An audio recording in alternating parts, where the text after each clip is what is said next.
In each of us lives some kind of monster, and unfortunately, that is the truth. Of course, sometimes those monsters are best illustrated when Halloween comes around, because all those monsters, from werewolves to vampires, have their origins in our belief systems. This year, I'm going to take a look at the wolf in all of us, and by the end of this video, you'll be able to see the werewolf in everyone around you. But so you know, this ain't a promise, because I didn't make it under a full moon. Now, I ain't idiotic enough to think there's somebody out there that might not know what a wolfman is, so I'm going to hedge my bet and tell you what exactly a wolfman is. Leastways for this video. A wolfman is a friggin' werewolf, a man that becomes a majestic but hungry and violent wolf, complete with fangs and claws and a lot of hair, all because of a full moon. But like I said, you all knew that. So now that my due diligence is done, I can move on to the history of the wolfman. And that history goes back a lot further than what you think, unless you've read the Epic of Gilgamesh. Because some 4,000 years ago, the tale was being told of a goddess who turned her lover into a wolf.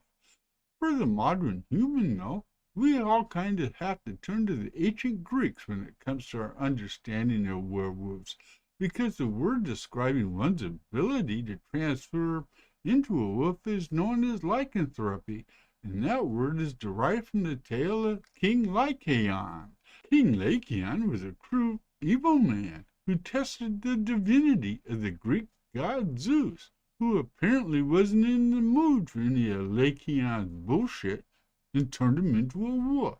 Thus, the word lycanthropy, a cautionary word about the dangers of pissing off one's god. While that is our modern day understanding of our beloved werewolf, know that there are a lot of variations on the myth through history and cultures, and we're going to take a look at them, starting with the Neuri people. Just under 2,500 years ago, a Greek historian, Herodotus, wrote of a people who could transform into wolves for a couple of days every year. Other than that, all we know is that the Neuri were from somewhere in the Baltic with Scythian roots. I would assume that the story of a people transforming into wolves would find roots in the warrior cults. And yeah, I said warrior cult. And warrior cults were a big thing back in the day. From 5,000 years ago to all that not long ago, people were in tune with wolves, especially by people that were warriors, and they became what is known today as warrior wolf cults, and they were around to the advent of Christianity, who frowned a bit on the warriors dressing up as wolves because it was pagan, ungodly.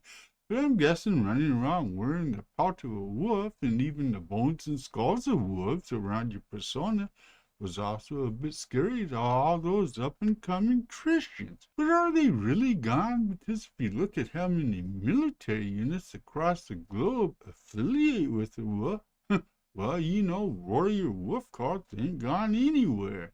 And now, by the time the Middle Ages rolled up to Europe's front door, we'll find that any man who suffered such an affliction as turning into a wolf under a full moon was cursed by God, or the result of making a deal with the devil. And it does need to be said that wolfmen have not always been considered evil. In 17th century Germany, there was a time the wolfman battled witches and demons on behalf of his friends and neighbors. The Irish also have legends of a wolf-like creature who served as protectors of women and children.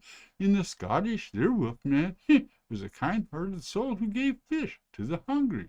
But wolfmen were not only native to those who lived across the great water, because here in the New World, the wolfman roamed the plains as a skinwalker. Of course, the actual Native American, being flexible, could actually transform into any animal. It didn't have much to do with the full moon. And when it comes to the full moon, know that the orb in our night sky didn't play a part in the myth of the wolfman until the 1940s. That's right, the full moon became associated with the wolfman because of our love for movies. Before the movies, people turned to a wolf by way of a curse. And yeah, like a lot of things today, our understanding of what we believe in is, unfortunately, dependent on what movie we've watched.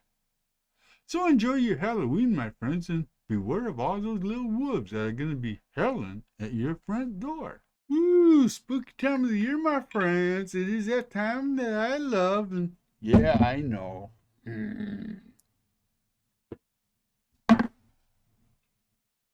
Wow.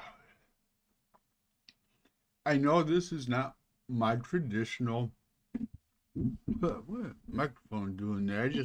I just finished recording a couple of other commentaries, so I'll just slide that out of the way. Sorry about that. But what I was gonna say is I know this is not my typical Halloween thing that I've done for the last 8 years, I think. With a lot of gore and horror and special effects and shit. Yeah, man, it is. Yeah. Wanted to do something different, and I did. So I hope you enjoyed it. And, so I don't know what kind of plans you got for Halloween. I don't have any. I'm going to hand out candy and spend a little bit of time with my grandkids. My wife is going to take them trick or treating because I got to hand out candy. So, okay, well, anything else? No. Leave a like, comment, sub, do what you guys do. I'm growing. See ya. Out of here.